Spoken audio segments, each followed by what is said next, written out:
أعوذ بالله من الشيطان الرجيم. بسم الله الرحمن الرحيم. قد خسر الذين كذبوا بلقاء الله حتى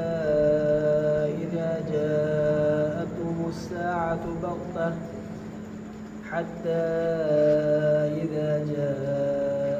الساعة بغتة قالوا يا حسرتنا على ما فرطنا فيها وهم يحملون أوزارهم على ظهورهم ألا ساء ما يزرون. وما الحياة الدنيا إلا لعب ولهو وللدار الآخرة خير للذين يتقون أفلا تعقلون. قد نعلم إنه ليحزنك الذي يقولون فإنهم لا يكذبونك ولكن الظالمين بآيات الله يجحدون. ولقد كذبت رسل من قبلك فصبروا على ما كذبوا وأوذوا حتى أتاهم نصرنا ولا مبدل لكلمات الله. ولقد جاءك من نبأ المرسلين. وإن كان كبر عليك إعراضهم فإن استطعت أن تبتغي نفقا في الأرض أو سلما في السماء فتأتيهم بآية ولو شاء الله لجمعهم على الهدى فلا تكونن من الجاهلين. إنما يستجيب الذين يسمعون والموتى يبعثهم الله ثم إليه يرجعون. وقالوا لولا نزل عليه آية من ربه قل إن الله قادر على أن ينزل آية ولكن أكثرهم لا يعلمون. وما من دابة في الأرض ولا طائر يطير بجناحيه إلا أمثالكم ما فرطنا في الكتاب من شيء ثم إلى ربهم يحشرون. والذين كذبوا بآياتنا صم بكم في الظلمات من يشاء الله يضلله ومن يشاء يجعله على صراط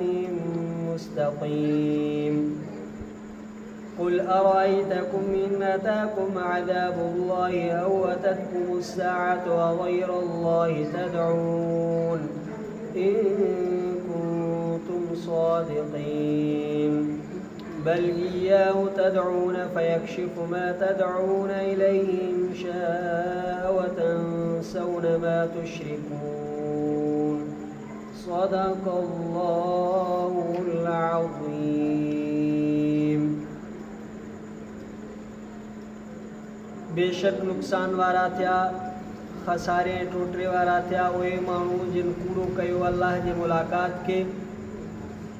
एतिरे ताईं जॾहिं ईंदी इन्हनि वटि क़यामत अचानक ते चवंदा हाय पेशेमानी हाय हसरत हाय अफ़सोस उन ते जो ज़्यादती कईसीं असां ज़ियान कयोसीं इन्हीअ में। हालांकि इहे खणंदा पंहिंजे ॿारनि खे पंहिंजे पुठियुनि ते। ख़बरदार बुरो आहे जेको ॿार खणंदा। न आहे दुनिया जी हयाती मगर रांदि रूंद। अलबत आख़िरत जो घर भलो आहे उन्हनि माण्हुनि जे लाइ जेके मुतक़ी थियनि था परहेज़गार थियनि था तक़वा इख़्तियार कनि था। छा पोइ नथा सम्झो तव्हां? बेशक असां ॼाणूं था बेशक इहो अलबत ॾुख में विझे थो तोखे उहो जेको चवनि था। बेशक इन्हनि नथा कूड़ो कनि तोखे पर ज़ालिम अल्लाह जी आयतुनि जो इनकार कनि था। अलबत्ता की कूड़ा कया विया रसूल तोखां पहिरियों पोइ सब्र कयो उन ते जो कूड़ा कया विया ऐं ईज़ाया विया एतिरे ताईं जो आई इन्हनि वटि असांजी मदद नाहे कोई बि मटाईंदड़ अलाह जे कलमनि खे बेशक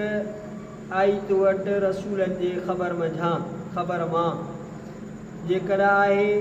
वॾो तुंहिंजे मथां या ॾुखियो तुंहिंजे मथां मोह मोड़े इन्हनि जो पोइ जेकर ताक़त रखे तूं तलब करण जी कंहिं सुरंग खे ज़मीन में या कंहिं ॾाकण खे आसमान में पोइ आणे तूं इन्हनि वटि का निशानी जेकर चाहे अल्लाह ताला त अलबत गॾु करे इन्हनि खे हिदायत ते पोइ हरगिज़ न हुजे तूं हरगिज़ न हुजे तूं बेख़बरनि मां रुगो जी चवनि था उहे माण्हू जेके ॿुधनि था ऐं मुअल उथारींदो इन्हनि खे अलाह ताला पोइ इन्ही जे तरफ़ मोटाया वेंदा ऐं चयूं छाजे लाइ न नाज़िल कई वई आहे इन ते का निशानी उन जे रब जे तरफ़ां चओ त बेशक अल्लाह ताला कुदरत रखंदड़ आहे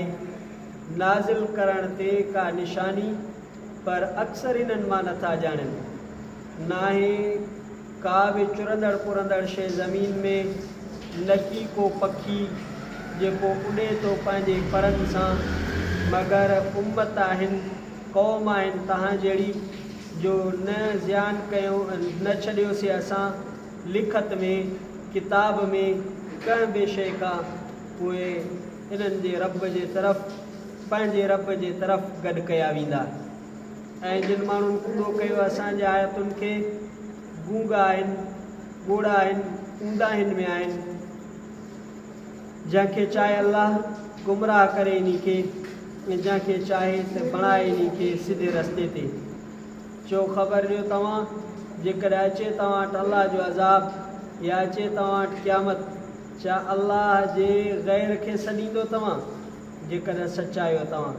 बल्कि ख़ासि इन्हीअ खे सॾींदो तव्हां पोइ खोलींदो तव्हां खां उहा तकलीफ़ जो सॼो था तव्हां इन्ही जे तरफ़ जेकर चाहे ऐं विसारियो था तव्हां जेकर जिन खे शरीक बणायो था तव्हां सूरतुल अनआम जो 3 रुकू 7 सिपारे जो 9 रुकू आयत नंबर 30 खां आयत नंबर 41 ताईं मुकम्मल रुकू जी तिलावत कईसे ऐं इन रुकू जे आयात जो लफ़्ज़ी तर्जुमो भी पढ़ियोसीं इन्हनि आयात जो तफ़सीर दुरे मंसूर फिर तफ़सीर अलमासूर जुल्द नंबर 3 अरबी में उन मां पेश ख़िदमत आहे इन्हनि आयतुनि जो तफ़सीर हिन रीत आहे पहिरीं आयत जे तफ़सीर में तख़रीज सां इब्न जरीर इब्न अबी हातिम तिबरानी ऐं सनद सही सां हज़रत अबू सईद ख़ुदरी रज़ी अल्लाहु तआला अन्हु खां रिवायत आहे रसूलुल्लाह सल्लल्लाहु अलैहि वसल्लम फरमायो जेका आयत में या हसरतना अला मा फरतना आहे हसरत जॾहिं जहन्नमी जन्नत में मंज़िलूं ॾिसंदा जन्नत जा आला मक़ाम ॾिसंदा त पोइ इन्हनि खे उन वक़्त में हसरत थींदी अफ़सोस थींदो त असां पंहिंजी ज़िंदगी ज़ियान करे आयासीं पिशेमानी थींदनि त जन्नत वारा अमल न कयूं पंहिंजी ज़िंदगी तबाह बर्बाद कयूं ज़ाया कयूं ऐं पंहिंजा ॿार पंहिंजे पुठियुनि ते खणंदा ज़ालिम मर्द या ज़ालिम माण्हू जॾहिं मरे थो पोइ क़बर में वञे थो पोइ उन वटि हिकिड़ो माण्हू अचे थो जंहिंजो मुंहुं किनो हूंदो आहे रंग कारो हूंदो आहे उन में बदबू हूंदी आहे उन ते गंदा ऐं मेरा कपिड़ा हूंदा आहिनि पोइ उन सां गॾु क़बर में दाख़िल थींदो आहे पोइ जॾहिं ॾिसंदो आहे उनखे चवंदो अथसि त कहिड़ो तुंहिंजो मुंहुं ख़राबु आहे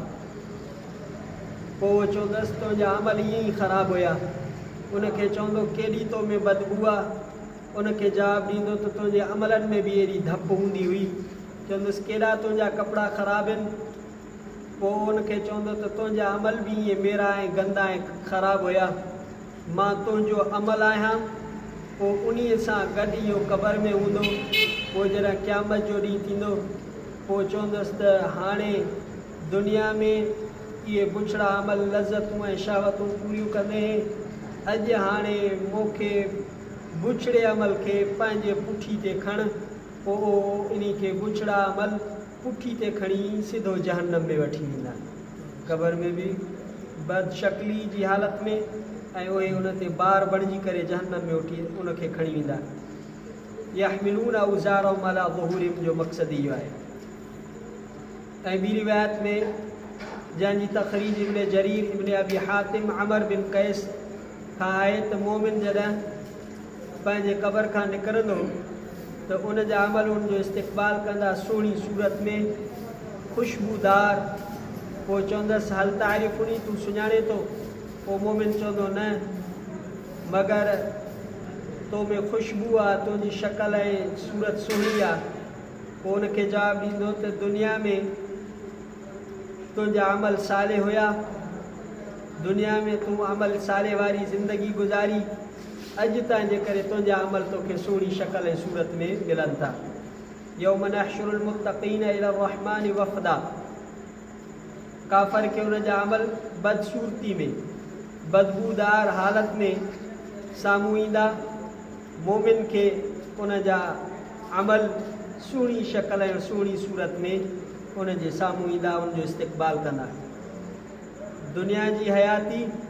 रांदि रूंद आहे, नेकोकारनि मुत्तकी परहेज़गार इहे ई दाना अकुलमंद आहिनि। दुनिया जे इन ज़िंदगी में पंहिंजे रब जो ख़ौफ़ धारे करे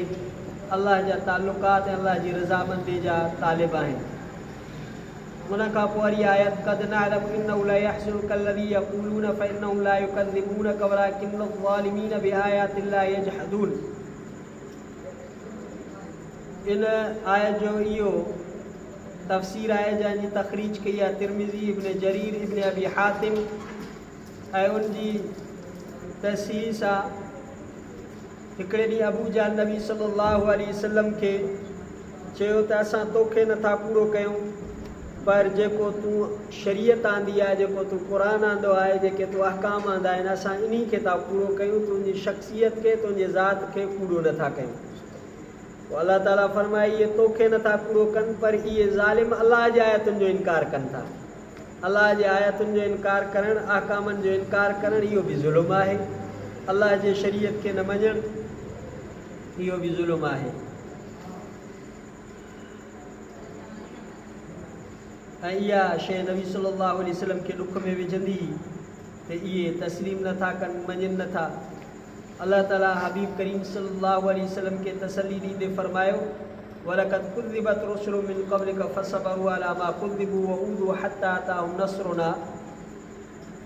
तोखां पहिरियों जेके रसूल हुया उन्हनि जी बि तकज़ीब कई वई, उन्हनि खे बि पूरो कयो वियो, पर उन्हनि सबुर कयो माण्हुनि जे ईज़ाइण ते, माण्हुनि जे तकज़ीब करण ते। उन्हनि वटि असांजी मदद आई। अल्लाह जा कलिमात तब्दील न थींदा आहिनि, अल्लाह जा जेके अहकाम आहिनि अल्लाह खे ई इख़्तियार आहे, उनखे दुनिया जे का ताक़त न मटाए सघे थी, न मिटाए सघे थी। ऐं तोखे असां सभु नबियनि जी ख़बरूं ॿुधायूं था। पर जेकॾहिं तोखे इन्हनि माण्हुनि जो मोह मोड़णु ॾुखियो थो लॻे, एराज़ करणु ॾुखियो थो लॻे, रूगरदानी करणु ॾुखी थी लॻे, पोइ तूं हिकिड़ी सुरंग ज़मीन में ठाहे या ॾाकण रखी करे आसमान ते चढ़ी वञे, पोइ को मोजिज़ो, का आयत, का निशानी आणे, त बि इहे जंहिंखे नाहे मञिणो त बि कोन मञींदा। ॾाकण रखी करे आसमान ते चढ़ी वञे, सुरंग ठाहे करे ज़मीन में हली वञे, पोइ उतां का निशानी खणी अचे पंहिंजे रिसालत ते, पंहिंजे नबूवत ते, क़ुरान जे सचाई ते, अल्लाह जे शरीयत ते, त बि इन्हनि माण्हुनि खे जिन खे नाहे मञिणो इहे न मञींदा। हिदायत अल्लाह जे हथ में आहे। अल्लाह चाहे त पूरी काइनात खे, हर इंसान खे हिदायत ॾे। हिदायत ॾियण वारी ज़ात अल्लाह जी आहे। बाक़ी क़ुरान जे आकामन के मञींदा उहे जी उहे चवंदा जिन में हयात हूंदी ज़िंदगी हूंदी या जेके क़ुरान के मञनि था उहे ॼण त ज़िंदा आहिनि जेके नथा मञनि उहे ॼण त मुर्दा आहिनि मुर्दो ॿुधंदो बि कोन अमल बि न कंदो तस्लीम बि न कंदो पोइ इहे मोमिन मञण वारा तस्लीम करण वारा ॼण त ॿुधंदड़ आहिनि हयात आहे उन्हनि में ज़िंदगी आहे न मञण वारा मुनकिर इहे ॼण त मुर्दा आहिनि तंहिंजे करे इन जे अहकामनि ते लबैक नथा चवनि पोइ ॿियो इहो एतिराज़ कंदा नबी सल्लल्लाहु अलैहि वसल्लम ते को मौजज़ो इन जे रब जे तरफ़ों का आयत का निशानी अहिड़ी छो न नाज़िल कई वई आहे पोइ अल्लाह ताला जवाबु इरशाद फ़रमायो त अल्लाह ताला हर शइ जे नाज़िल करण ते क़ादिर आहे पर अक्सर इन्हनि मां नथा ॼाणनि अक्सरियत इन खे नथी तस्लीम करे अक्सरियत खे इल्मु नाहे पोइ बि इहे जिन खे न मञिणो आहे त बि न मञींदा अल्लाह ताला फ़रमायो त ज़मीन में जेको चुरंदड़ पुरंदड़ आहे को पखी आहे ज़मीन में जेका चुरंदड़ पुरंदड़ शइ चुरे थी पखी पर हणी करे उॾामे थो इहा बि त तव्हां जहिड़ी मख़लूक आहे इहा बि ख़ुदा जी मख़लूक आहे असां हर शइ लिखी आहे आख़िर तव्हांजो गॾु थियणु महशर ऐं मैदान हशर हिसाब किताब जे लाइ अलाह वटि गॾु थियणो आहे दुनिया में तव्हां क़ुर खे अल्लाह जे नबी सल्लल्लाहु अलैहि वसल्लम खे शरीयत खे मञींदो त कामयाबी आहे तस्लीम न कंदो त आख़िर हिसाब किताब ॾियणो पवंदो सभु कुझु असां किताब में लिखियो आहे ऐं बयानु कयो आहे तफ़सील सां बयानु कयो आहे बाक़ी जिन माण्हुनि असांजे आयतुनि खे पूरो कयो इहे हक़ जे ॻाल्हाइण खां गूंगा आहिनि ऐं हक़ जे ॿुधण खां ॿोड़ा आहिनि इहे गुमराही जे उंदाहिन में मुब्तला आहिनि अल्लाह जंहिंखे गुमराह करे उन खे कोई हिदायत नथो ॾेई सघे जंहिंखे रब हिदायत ॾिए त कोई उन खे गुमराह नथो करे सघे सिरात मुस्तक़ीम ते हलाइण वारी ज़ात अल्लाह जी आहे अल्लाह जंहिंखे सिरात मुस्तक़ीम ते हलाए रब वटि इहा कुदरत आहे आख़िरी आयत में अल्लाह ताला फ़रमायो त जेकॾहिं तव्हां वटि अल्लाह जो अज़ाब अचे या क़यामत अचानक अची वञे पोइ तव्हां अल्लाह जे गैर खां सवाइ ॿियनि खे सॾींदव ॿियनि माबूदनि खे सॾींदव ॿिए कंहिं खे पोइ दुआ घुरंदव उन खां घुरंदव त असांखे जेका तकलीफ़ आहे असां ते जेका मुसीबत आहे असां ते जेका मुश्किल आहे इहा असांजी खोल ॾुखे वक़्त में उन वक़्त में अलाह खे सॾियो था बाक़ी जॾहिं तकलीफ़ खुली थी वञे तव्हांखे ख़ुशहाली मिली थी वञे ख़ुशी थी मिली वञे पोइ अलाह जा शरीक था बणायो ॾुखे वक़्त में तव्हां बि मुशरिक बि इहे सम्झनि था त अलाह जी ज़ात ॿुधण वारी आहे मुसीबतुनि खे ख़तमु करण वारी ज़ात अल्लाह जी आहे मुश्किल कुशा हाजत रवा सिर्फ़ु ज़ात अल्लाह जी आहे अल्लाह ताला फ़रमायो त हमेशह हर वक़्तु हर जॻह ते ॾिसणु पसणु ॿुधणु हाजत रवाई मुश्किल कुशाई अल्लाह जी ज़ात जो कमु आहे तंहिंजे करे हमेशह बाने खे पंहिंजे रब जी रज़ा में राज़ी रहणु घुरिजे हमेशह ख़ुदा जी ज़ात सां ताल्लुक़ क़ाइमु करणु घुरिजे अल्लाह जे अहकामनि खे मञणु घुरिजे ऐं रसूलुल्लाह सल्लल्लाहु अलैहि वसल्लम जे शरीयत खे मञी करे तस्लीम करे उन ते अमल करणु घुरिजे तेसिताणी रुकू पूरो थियो ज़िंदगी रही इंशाअल्लाह ताला ईंदड़ रुकू सुभाणे तिलावत कंदासीं रब्बना आतिना फ़िद दुनिया हसनतन व फ़िल आख़िरति हसनतन सल्लल्लाहु तआला अला खैर ख़ल्क़िही ला इलाहा इल्लल्लाह मुहम्मदुर रसूलुल्लाह